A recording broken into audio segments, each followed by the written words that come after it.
are tuned into the W Show on Sideline Sports Talk Network and 100.1 FM Kansas City. Live from Radio Row in San Francisco, California. Brought to you by Gates Barbecue, the Negro Leagues Baseball Museum, Dillard Zona Rosa, the Soul of Santa, Golden Gate Funeral and Cremation Services, and Wood Nissan. All right, we are back here live from Radio Row in San Francisco, and I'm excited about this guest. I really am, because back in the 90s, my mom had me dressed to the nines with this guy's fashion apparel, man, and Carl Kanai. That's who we have on the show, fashion designer. I feel like you an icon, man. Feel like you are definitely an icon, man. How you doing? I'm doing well, man. Glad to be here. Blessed to be on the show right now. Yeah.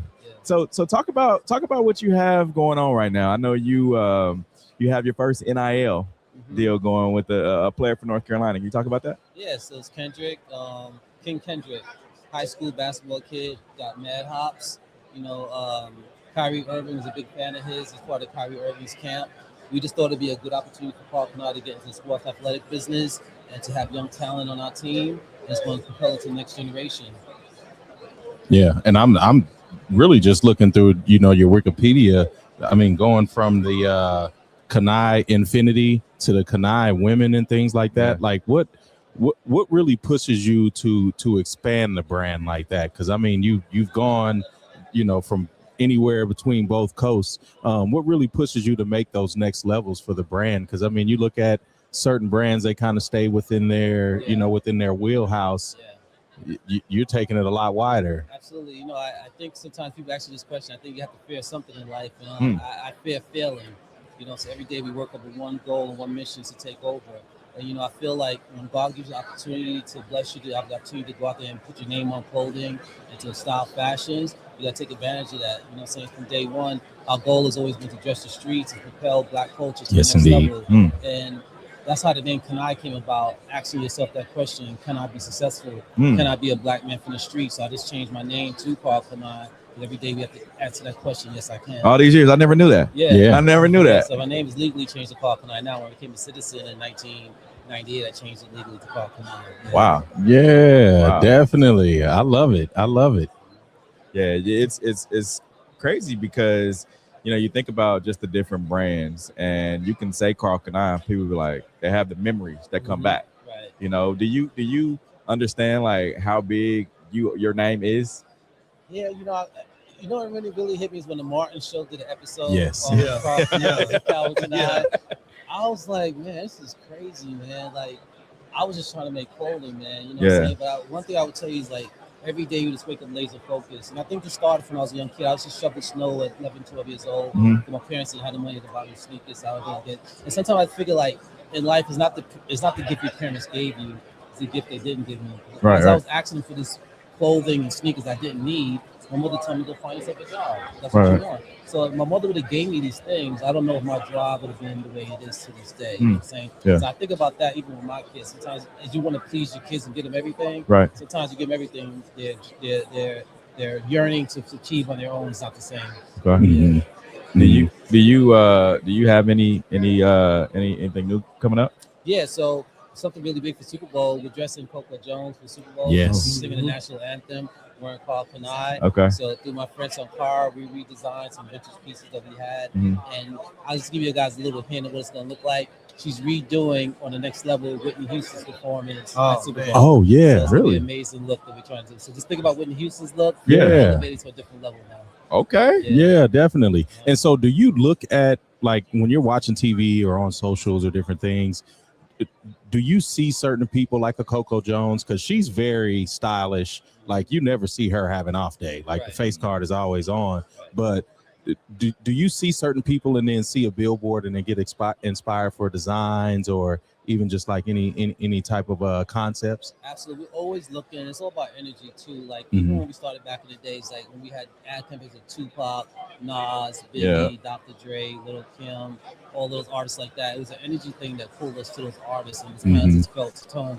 And not only that, when artists mention my name in their songs as well too, that propelled us to want to get in and do collaboration with the artists too. So it's really like an energy thing, kind of feeling out the culture to see what's the best fit for us. Yeah, and then also with that, how are you selecting fabrics? Because I know it's certain things.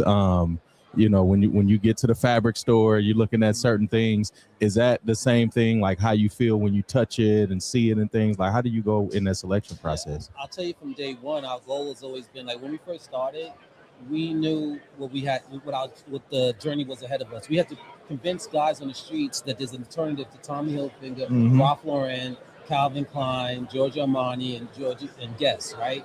So the only way to do that with our people, you got to be better than them. Yes. You know, because you can't say, because I'm black, just buy my stuff.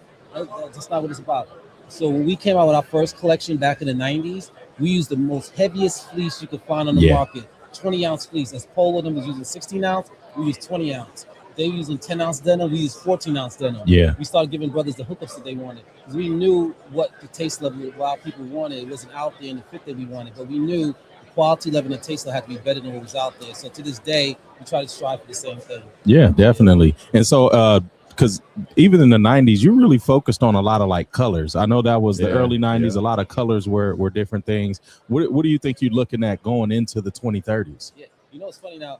What's old is new. Yeah, the yeah, 90s is coming back again now, and you know, it's like 3 decades later, some of the same looks we did back then is coming out, and I understand why, because this generation say they know nothing about that. They haven't seen it. They haven't touched that culture yet. And to us, we've already seen it already. Bring us back memories. To them, it's brand new. So just resurfacing back over again. Definitely. I was going to ask about your book and where to get the pre-order. How can I pre-order your new book that's coming out? Yeah, so the book is coming out with Scheinman & Schuster. They have a pre-order on Walmart.com. They have a pre-order for the book right there. This book is called Life by Design, and it just tells you can't get a more real story than mine. We didn't go to college. We didn't have any formal training in fashion.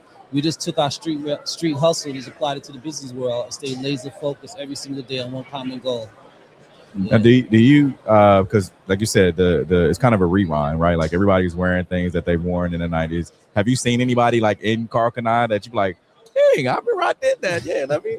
I mean, people rocking Carcanine, yeah. Yeah, I mean, all the time. I mean, we always see like vintage pieces of people rocking the brand and stuff like that. You know, Omar Epps, you know, Snoop Dogg, all the icons have been very supportive of the brand, and their kids are wearing it as well now too. So it's a new young generation. So it's definitely a good feeling to see the brand resurfacing again 3 decades later. Yeah. Now, how can people still purchase Carcanine? Yeah, so right now it's on carcanine.com, and we also sell through Snipes USA. Okay. Yeah. Those are our partners in Europe, Snipes, so they distribute my stuff in Europe as well. Okay. So we're looking forward to that. So carcanine.com, Snipes USA, we in there. Yeah, I'm gonna have to hit you up because I do suits and sneakers. So yeah, I'm gonna have to get your contact. That's a done deal. We always got you guys covered. Let me get your information. Be good. Yes, All indeed. right. That's all. Say less. Yes, there it is. indeed. There it is. Like yes, indeed. All right, we appreciate you coming on the show with us today. Appreciate you. Yes, sir. Thank you. All right, that was Carl Kanai. We'll have other guests coming up here soon. Views and opinions expressed on the W Radio Show by the host, co-host, guests, and call-in listeners are solely the opinions and responsibility of the original source who expressed them. They do not represent the opinions of the W Show, 100.1 FM, One Kansas City Radio, Sideline Sports Talk, Team Wall Street Foundations, or affiliates.